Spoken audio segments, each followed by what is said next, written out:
పేతురు రాసిన రెండవ పత్రిక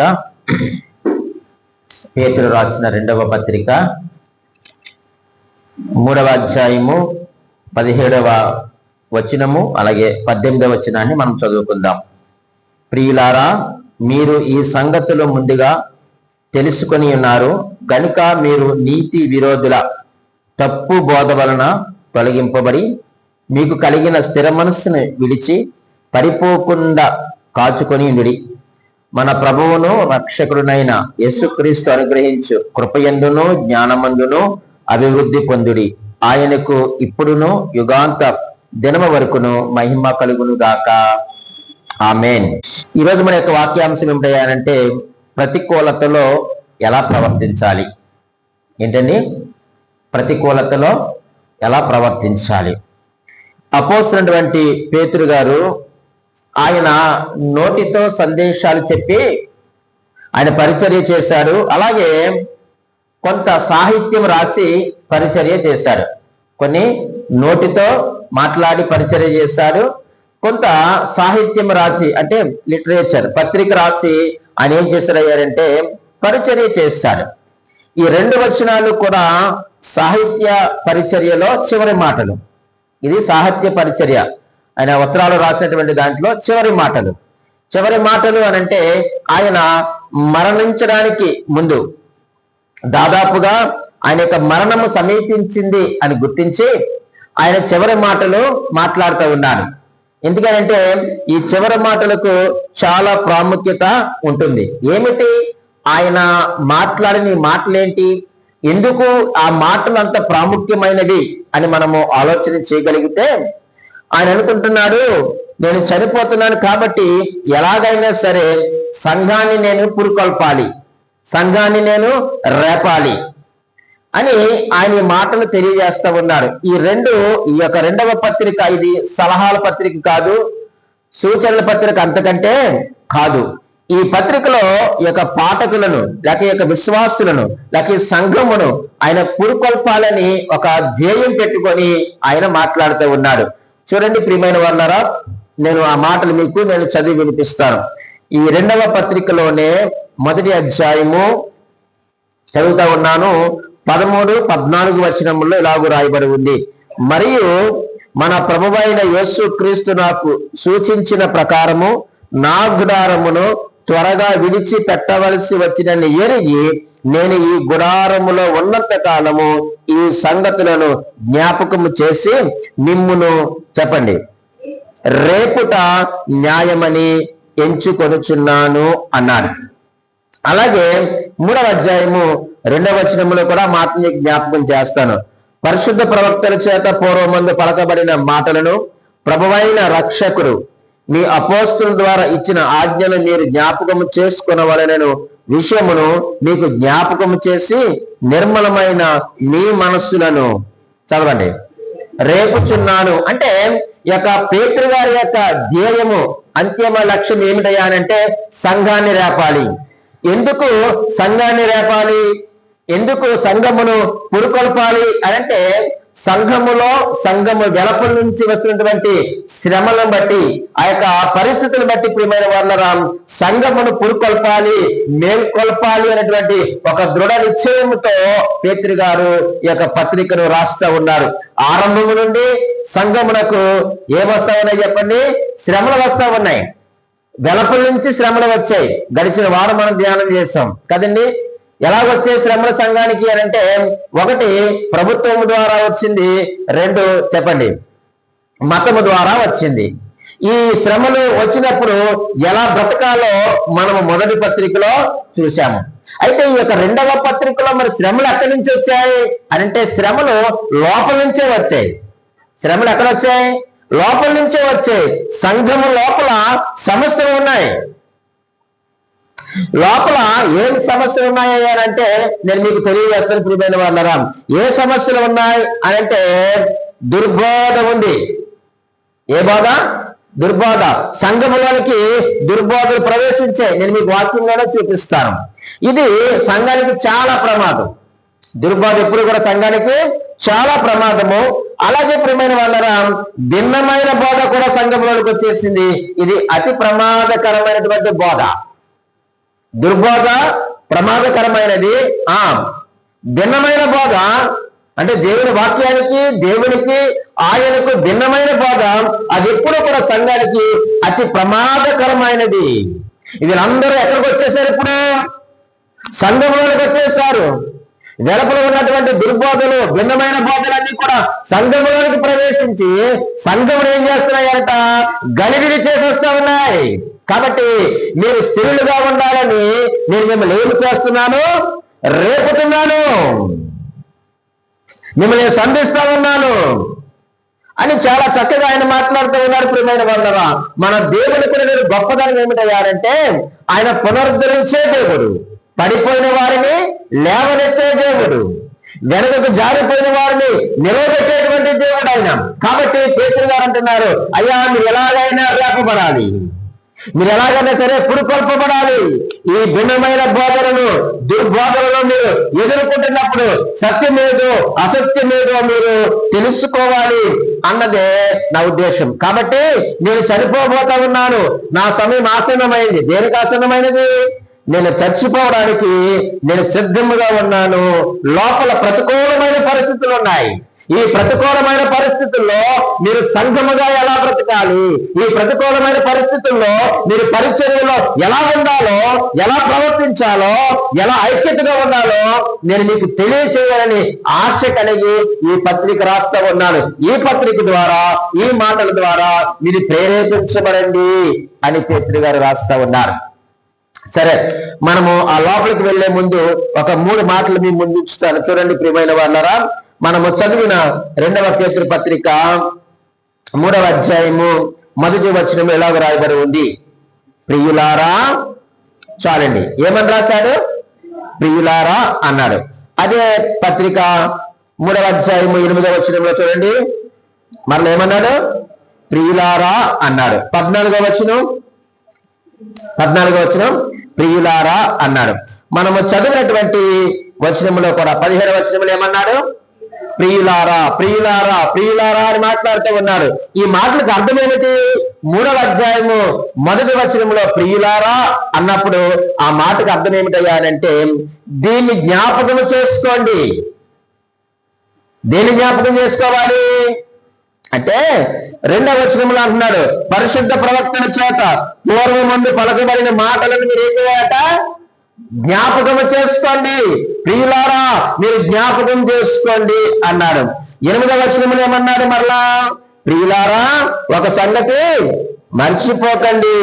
ఏమనగా ప్రభు దృష్టికి ఒక దినము 1000 సంవత్సరము వలెను, 1000 సంవత్సరములు ఒక దినము వలెను ఉన్నది. ఈ మాట మనకి ఏమి నేర్పిస్తాయనంటే, ప్రియులారా మీరు మర్చిపోకండి. ఏం మర్చిపోకూడదు? దినముల యొక్క లెక్క. జాగ్రత్తగా వినండి ప్రియమైన వాళ్ళారా. మొదటన్నాడు ప్రియులారా దీన్ని జ్ఞాపకం చేసుకోండి అన్నాడు. 2వది అంటున్నాడు ఆయన, ప్రియులారా మీరు మర్చిపోకండి. ఏం మర్చిపోకూడదు? దినముల లెక్క మీరు మర్చిపోకూడదు. ఆయన రాకడ సమీపముగా ఉంది అన్నాడు. 14వ వచనంలో ఏమన్నాడు ఆయన అంటే, ప్రియులారా మీటి కొరకు మీరు కనిపెట్టుకుని వారు కనుక శాంతము గలవారే అని మాట్లాడుతూ ఆ వచనం మనకి ఏమి నేర్పిస్తున్నాయంటే, ఆసక్తి కలిగి ఉండండి. ప్రియులారా ఈ ప్రతికూలమైన పరిస్థితుల్లో మీరు ఎలా ఉండాలి? ఆసక్తి కలిగి ఉండండి అన్నాడు. 15వ వచనములో మనం చదివిన వాక్య భాగంలో ఏమన్నాడంటే, ప్రియులారా మీరు జాగ్రత్తగా ఉండండి. అంత్యకాలంలో దేవుని పిల్లల యొక్క విధి ఏమిటయ్యారంటే ఆయన అంటున్నాడు, మీరు జ్ఞాపకం చేసుకోండి, మీరు మర్చిపోకండి, మీరు ఆసక్తి కలిగి ఉండండి, మీరు జాగ్రత్తగా ఉండండి అని ఆయన మాట్లాడుతూ ఉన్నారు. ప్రియమైన వారలారా, ఈరోజు మనము కూడా దేవుని వాక్యం ద్వారా ఏం చేయబడాలి అంటే పురుకొల్పబడాలి, మనం రేపబడాలి. ఈ అంత్య దినాలలో ఈ ప్రతికూలమైన పరిస్థితుల్లో పరిచర్యలో మనం ఎలా కొనసాగాలి, ఎలా పరిచర్య చేయాలి, ఎలా ప్రవర్తించాలో మనం నేర్చుకోవడం చాలా ప్రాముఖ్యమైనది. ఎందుకయ్యానంటే భిన్నమైన బోధలు, దుర్బోధలు ఎక్కడికి ప్రవేశించాయి? సంఘంలోనికి ప్రవేశించాయి. మీరు చూడండి ప్రియమైన వాళ్ళు, యూట్యూబ్ లో చూస్తా ఉన్నప్పుడు ఎంత భిన్నమైన బోధలో, ఎంత దుర్బోధలో వచ్చేసాయి. యేసుక్రీస్తు దేవుడు కాదనే స్థాయికి వచ్చేసారు ప్రియమైన వాళ్ళరా. ఆయనకు మహిమ లేదని, ఆయన శక్తిహీనుడని, ఆయన పుట్టినవాడని రకరకాలుగా భిన్నమైన బోధలు, దుర్బోధలు సంఘాలకు చొప్పించి సంఘాలను ఏం చేస్తున్నారంటే గలిబిలి చేసేస్తా ఉన్నారు.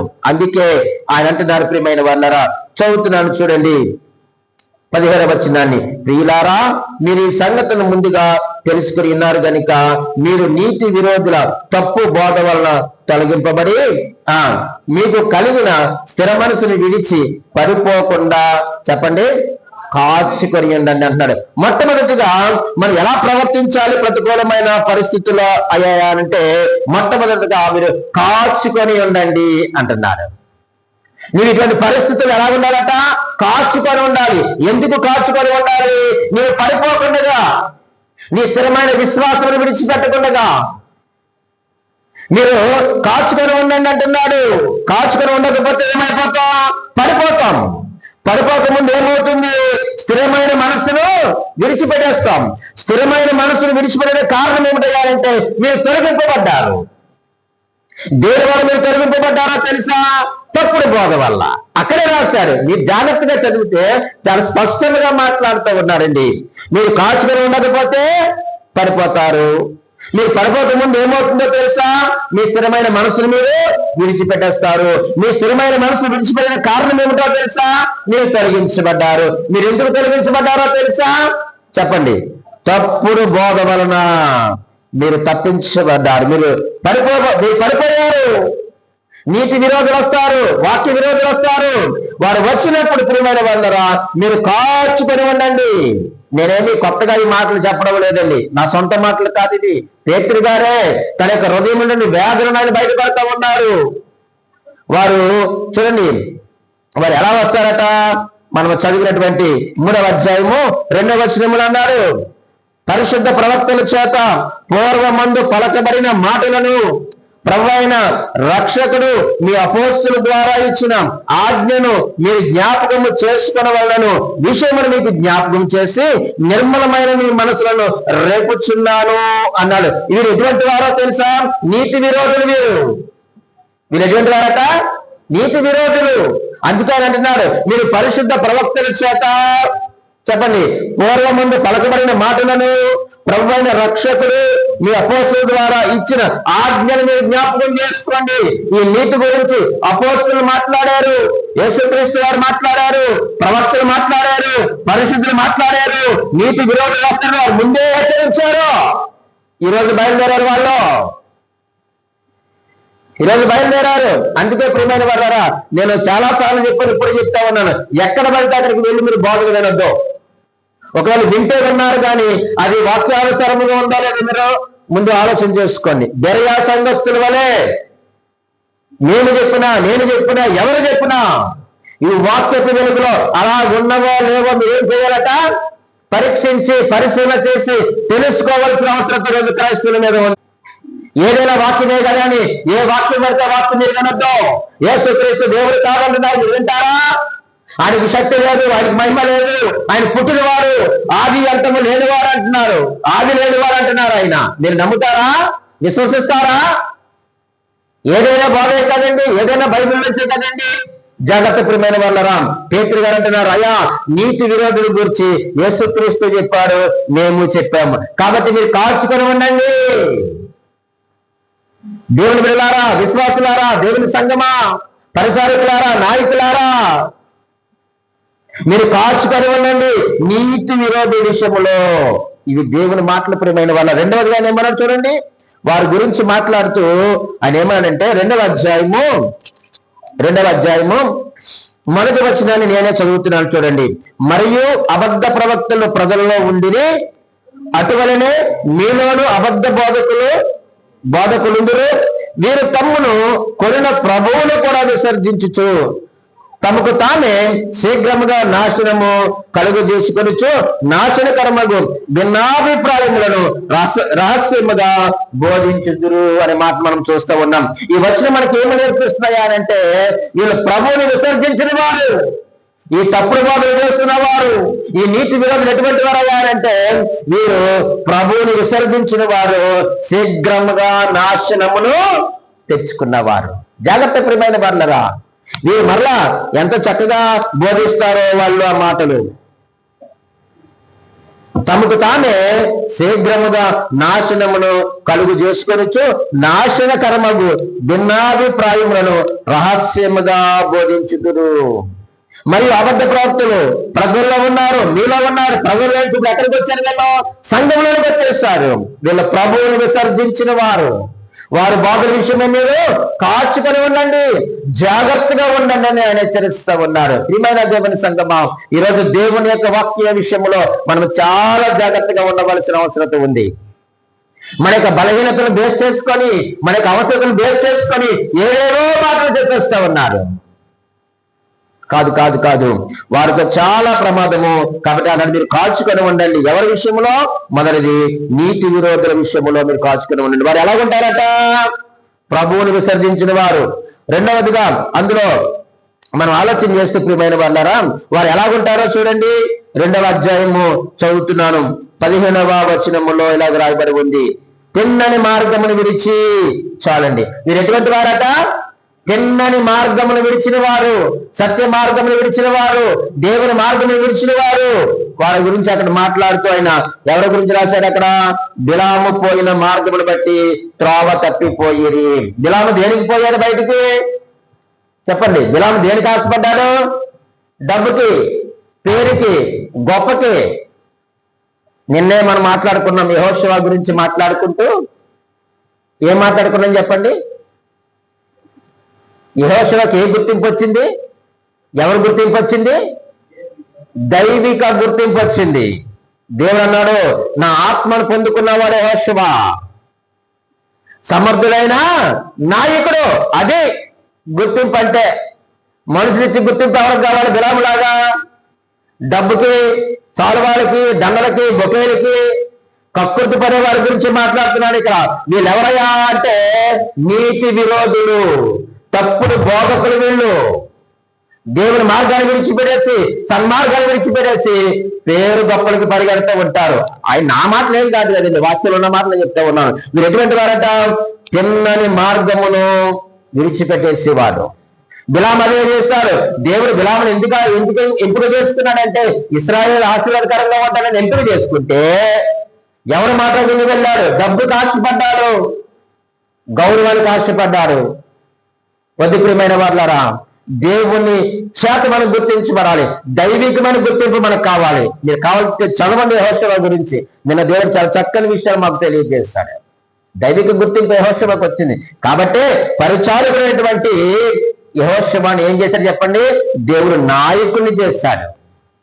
మోషే తర్వాత తన బాధ్యత ఎవరికి అప్పగించాడు? దేవుడే యెహోషువకు అప్పగించాడు. మోషే తర్వాత ఈయన సమర్థుడని దేవుడే సాక్ష్యం ఇచ్చాడు. నా ఆత్మను పొందిన వారిని దేవుడు సాక్ష్యం ఇచ్చాడు. మోషే చేతులు ఉంచిన జ్ఞానాత్మపూర్ణుడైనటువంటి యెహోషువను దేవుడు నడిపించుకున్నాడు. ఈరోజు నేను నడిపించిన దేవుడు యెహోషువకు ఇచ్చిన ఘనత నీకెవరా? ఇస్తారు కదా. ఎందుకు వెంపర్లాడుతున్నావు? ఎందుకు సన్మానాల కొరకు పరిగెడుతున్నావు? ఎందుకు సాల్వాల కొరకు పరిగెడుతున్నావు? ఎందుకు నువ్వు తిన్నని మార్గాన్ని విడిచిపెడుతున్నావు? సహోదరి సహోదరుడా, అది నేనైనా కింద కూర్చున్న మీరైనా సరే జాగ్రత్త. పేతురు గారు అన్నారు, అయ్యా నా హృదయ వేదన ఇది, నేను సంఘాన్ని రేపాలనుకుంటున్నాను కానీ నేను చెడుగా మాట్లాడడం లేదు. ఎందుకంటే పరిస్థితులు బాగాలేదు, అద్దె దినాల్లో ఉన్నాం, ప్రతికూలమైన పరిస్థితుల్లో ఉన్నాం, దుర్బోధ లోపలికి వచ్చేసాయి. మీరు కాచుకొని ఉండండి. వారు ఎవరయ్యారంటే నీతి విరోధులు, నీతిని వ్యతిరేకిస్తున్న వారు. వారు ఎలాగుంటారంటే వారు ప్రభువును విసర్జించిన వారు. వారు తిన్నని మార్గమును విడిచిపెట్టి బేయోరు కుమారుడైన బిలాము పోయిన మార్గమును బట్టి వారు త్రోవ తప్పిపోయారు. మీరు అలా ఉండద్దయ్యా, మీరు కాచుకొని ఉండండి అయ్యా. చూసారా ప్రియమైన వాళ్ళారా, ఈరోజు మనము కూడా కాచుకొని ఉండవలసిన వారిగా ఉన్నాం. వారు ఇంకా ఎటువంటి వారట? చదువుతున్నాను చూడండి ప్రియమైన వాళ్ళారా, 2వ అధ్యాయము 20వ వచనాన్ని చదువుతున్నాను. 2వ అధ్యాయం 20వ వచనంలో రాయబడి ఉంది, వారు ప్రభువును రక్షకుడైన యేసుక్రీస్తు విషయమైన అనుభవ జ్ఞానము చేత ఈ లోక మాలిన్యములను తప్పించుకొనిన తరువాత మరలా వాటిలో చిక్కుబడి వాటి చేత జయింపబడిన ఎడల వారి కడవరి స్థితి మొదటి స్థితి కంటే మరి చెడ్డదగును అంటున్నారు. వీరు ఎటువంటి వారో తెలుసా? ఒకప్పుడు లోక మాలిన్యం నుంచి తప్పించుకున్న వారే, యేసుక్రీస్తు వారి రక్తంలో కడగబడిన వారే, బయట వారు కాదండి. వీళ్ళు లోపల ఉన్న వారిలోకి ఏమొచ్చేసింది చెప్పండి? ఇప్పుడు వీళ్ళ క్రైస్తవులే. అదే రాశాడైనా, వారు ప్రభువును రక్షకుడునైన యేసుక్రీస్తు విషయమైన అనుభవ జ్ఞానము చేత, వీళ్ళేమి జ్ఞానం లేని వారు కాదు, జ్ఞానహీనులేమి కాదు, వీళ్ళ యొక్క అనుభవ జ్ఞానము చేత ఈ లోక మాలిన్యములను తప్పించుకున్న తర్వాత, ఈ లోక మాలిన్యం నుండి తప్పించుకున్నారు, పాపం నుంచి విడిపించబడ్డారు, రక్షించబడ్డారు, సంఘంలో విశ్వాసులుగా పరిశుద్ధులుగా వీళ్ళు చలామణి ఉన్నారు. మరలా వాటిలో చిక్కబడి వారు ఏం చేశారని చెప్పండి?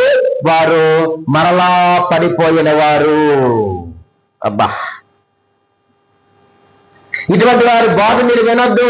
ఎవరు చెప్పినా సరే, ఒకవేళ నేను చెప్పినా సరే మీరు వినొద్దు. అది వాక్యానుసారముగా ఉన్నదో లేదో మీరు పరీక్షించి పరిశీలన చేసి తెలుసుకోండి.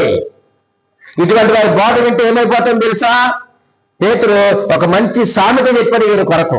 వీళ్ళ పరిస్థితి, వీళ్ళ స్థితిగతి ఏమిటయ్యానంటే చూడండి, అదే 22వ వచనంలో అన్నాడు, 2వ అధ్యాయము 22వ వచనంలో ఒక మంచి సామెత చెప్పాడు వీళ్ళ కొరకు. వెనకకి జారిపోయి మరలా అందులో పడిపోయిన వారి గురించి ఏమన్నాడు?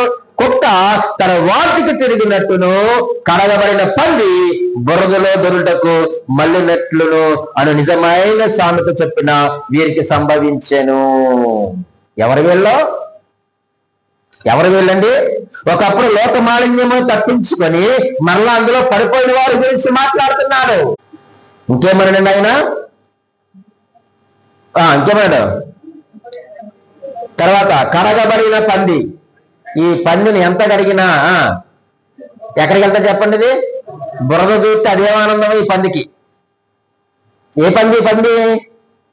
నీతి విరోధులు పంది. నీతి విరోధులు వీళ్ళు నీతి విరోధులు, ప్రభుని విసర్జించిన వారు, తెన్నని మార్గమును విడిచిపెట్టిన వారు, లోక మాలిన్యమును తప్పించుకొని మరలా అందులో పడిపోయిన వారి గురించి పేతురు గారు మాట్లాడుతూ, కుక్క తన వాంటికి కక్కుర్తి పడినట్లు. ఈరోజు ప్రియమైన వాళ్ళరా, వీళ్ళందరూ కూడా ఎవరట ప్రియమైన వాళ్ళని చెప్పండి? లోక మాలిన్యం తప్పించబడిన వారే, వాక్యం తెలిసిన వారే, రక్షణ అనుభవం ఉన్నవారే, ఆ దేవుని యొక్క జ్ఞానము, అనుభవ జ్ఞానము చేత రక్షించబడి వీళ్ళు మరలా ఏమైపోయారని చెప్పండి ప్రియమైన వాళ్ళరా? వెనకకి జారిపోయారు. వారితో మీరు ఎలా ఉండాలట? చాలా జాగ్రత్తగా ఉండండి. మీరు కాచుకొని ఉండండి. మీరు కాచుకొని ఉండకపోతే మీరు పడిపోయేటువంటి ప్రమాదం ఉంది అంటున్నాడు. ఇంకేమనండి ప్రియమైన వాళ్ళరా? మనం ఆలోచన చేస్తే ఇటువంటి వారి యొక్క బోధను మీరు పరీక్షించండి అన్నాడు. చూడండి, మీకు ఆ మాట జ్ఞాపకం చేస్తాను. యోహాను పత్రిక, మొదటి పత్రిక 4వ అధ్యాయము 1వ వచనములు అంటున్నాడు. మరలా మొదలు పెట్టాడు అక్కడ, ప్రియులారా, అనేకులైన అబద్ధ ప్రవక్తలు లోకములోనికి బయలు వెళ్ళి ఉన్నారు కనుక ప్రతి ఆత్మను నమ్మక, ఆయా ఆత్మలు దేవుని సంబంధమైనదో కావో పరీక్షించండి. ఇటువంటి వారి బాధను ఏం చేయాలంటే మనము పరీక్షించాలి. ఎవరు వీళ్ళు? నీతి విరోధులు. వీరి బాధను మీరు పరీక్షించండి. వీరి బాధలు ఎలాగుంటాయో క్లుప్తంగా మీకు ఒక 3 విషయాలు నేను మీ ముందు ఉంచుతాను. వీళ్ళ బాధను పరీక్షించాలి. వీళ్ళు మొట్టమొదటిది, వారు ఏ సందేశం చెప్తున్నారో మీరు వినండి. కానీ వారి యొక్క సందేశం ఎలాగుందో మీరు వినకపోతే తెలియదు కదా, అది తప్పుడు బోధో లేకపోతే వాక్యానుసారమైనదో మీకు తెలియాలంటే మొదట మనం ఏం చేయాలి? వినాలి. వారు ఏ సందేశం చెప్తున్నారో మీరు వినండి. వర్తమానం ఎప్పుడు కూడా సమతుల్యముగా ఉండాలి, సమాంతరంగా ఉండాలి. ఉదాహరణ చెప్తాను. యోహాను రాసిన మొదటి పత్రిక మీరు తీయొద్దు, 4వ అధ్యాయము 8వ వచనం ప్రకారముగా దేవుడు ప్రేమ స్వరూపి. అంతే కదండి? ఆ లేఖనం ప్రకారం మన దేవుడు ఎటువంటి వాడు? ప్రేమ స్వరూపి. మరి హెబ్రీయులకు రాసిన పత్రిక 12వ అధ్యాయము 29వ వచనం ప్రకారముగా మన దేవుడు ఏమై ఉన్నాడు? దహించు అగ్ని ఉన్నాడు. మరి నువ్వు ప్రేమ స్వరూపి దగ్గర ఆగిపోతే ఎలాగా? ప్రేమ ఒకటే కాదు కదా, దేవుని యొక్క స్వభావ లక్షణంలో ప్రేమ ఎంత ప్రాముఖ్యమైనదో అంతే ప్రాముఖ్యమైన ఆయన ఎవరట? దహించు అగ్నియే ఉన్నాడు. నువ్వు అయ్యా ప్రభు పాపిని క్షమించాలంటే నిన్ను ప్రేమతో ఆయన చేర్చుకునేటువంటి దేవుడు. లేదు నువ్వెవరివి, అదే త్వర అన్నట్టుగా యెహోవా ఎవడు, నీవెవరు అని నీతి విరోధులను ప్రవర్తిస్తే ఆయన ఏమై ఉన్నాడు? దహించు అగ్ని ఉన్నాడు అంటే దేవుడు ప్రేమ స్వరూపి, దహించు అగ్ని అంటే ఇది సమతుల్యమైనటువంటి వాక్యం. అలా ఉండలేదు మీరు పరీక్షించండి, వారి యొక్క బోధను మీరు పరిశీలన చేయండి అన్నారు. రెండవది మనం ఆలోచన చేస్తే దేవుడు సార్వభౌముడు, ఆయన అధికారము కలిగిన వాడు. అలాగే మనకు కూడా కొన్ని బాధ్యతలు ఉన్నాయి. దేవుడు ఎటువంటి వాడు? సార్వభౌముడు, ఆయన అధికారము కలిగిన వాడు. అలాగే ఆయన పిల్లలైన మనకు ఆయన ఏమిచ్చాడు చెప్పండి? బాధ్యతనిచ్చాడు. బాధ్యతలు లేవని మనం అనుకోవడానికి వీలు లేదు. ఆయన అధికారి, సార్వభౌముడు, ఆయన అధికారం కలిగిన వాడు. ఆయన పిల్లలుగా మనకి ఏమిచ్చాడయ్యారంటే ఆయన చెప్పండి బాధ్యతలను అప్పగించాడు. ఇది సమతుల్యమైన వాక్యం అంటే దేవుడు ప్రేమ స్వరూపి, దహించు అగ్ని. దేవుడు సార్వభౌముడు, మనకు బాధ్యతలు ఇచ్చారు. మూడవది మనం ఆలోచన చేస్తే ప్రియమైన వాళ్ళారా, దేవుని యొక్క ఆత్మ వరములిస్తాడు. ఏమిస్తారు చెప్పండి? వరములిస్తాడు. అలాగే దేవుని యొక్క ఆత్మ మనలో ఫలము పుట్టిస్తుంది. దేవుడు వరములిస్తాడు, మనలో ఫలము పుట్టిస్తాడు. నీ వరములతో ఏం చేయాలి? లోపల ఉన్న వారికి సేవ చేయాలి. నీకు వాయిద్యములు వాయించే వరం ఇచ్చాడు, పాటలు పాడే వరం ఇచ్చాడు, ఆరాధనవాక్యం చెప్పే వరము ఇచ్చాడు, లేక వర్తమానం చెప్పే వరము ఇచ్చాడు, సౌండ్ సిస్టమ్ శుభ్రం చేసే వరము ఇచ్చాడు, మందిరం తుడిపే వరము ఇచ్చాడు. వీటి ద్వారా నీవు మందిరంలో సేవ చేయాలి, మందిరంలో సేవ చేయాలి. మరి ఫలములు ఇచ్చాడు కదా, వాటి ద్వారా నువ్వేం చేయాలి అంటే బయట ఉన్న వారిని ఆకర్షించాలి. అది వరముల ద్వారా లోపల పనిచే చెప్పండి, ఫలముల ద్వారా బయట వారిని ఆకర్షించు. ఈ రోజు మనం ఏమైపోయామంటే అంటే ప్రియమైన వాళ్ళరా, ఇక్కడ చాలా మంది బ్యాలెన్స్ తప్పిపోయారు. మాకు వరములు ఉన్నాయి, ఫలములు లేకపోయినా పర్వాలేదు అంటున్నారు. అది చాలా ప్రమాదం. ఏమిటా వరములు అంటే, నేను భాషలు మాట్లాడతానండి, మంచిదే, మాట్లాడు భాషలు. ఎవరొద్దన్నారు? దేవునికి ఆ వరం ఇస్తే దేవునికి స్తోత్రం వాడు. మరి ఫలములు వదిలేస్తే ఎలాగా? అంతే కదండి. ఇప్పుడు నేను లోపలికి నాకు వరం ఉందని లోపల ఒకటే సేవ చేస్తే సరిపోదు. ఆ యొక్క ఆత్మ నాలో పుట్టించాలి అంటే ఫలమును పుట్టించాడు. ఆ ఫలము ద్వారా నేను బయట వారిని ఏం చేయాలి? లోపలికి ఆకర్షించాలి. కానీ రోజు ప్రియమైన వాళ్ళరా, చాలా మంది వరముల దగ్గర ఆగిపోయారు. మాకు భాషలు మాట్లాడే వరం ఉంది, అలాగే స్వస్థపరిచే వరం ఉంది, ఆ వరం ఉంది, ఈ వరం ఉంది అంటున్నారు. మంచిదే, కానీ మరి ఫలములు మర్చిపోతే ఎలాగా? ఇది సమతుల్యమైన వాక్య బోధ కానే కాదు. వరములు ఎంత ప్రాముఖ్యమైనవో ఫలములు కూడా అంతే ప్రాముఖ్యమైనవి. ఇంకొక పాయింట్ చెప్తా, అందులో సమతుల్యమైన వాక్యం ఎలా ఉంటుంది అంటే, ప్రార్థన చేసుకోండి, అలాగే వాక్యాన్ని చదవండి.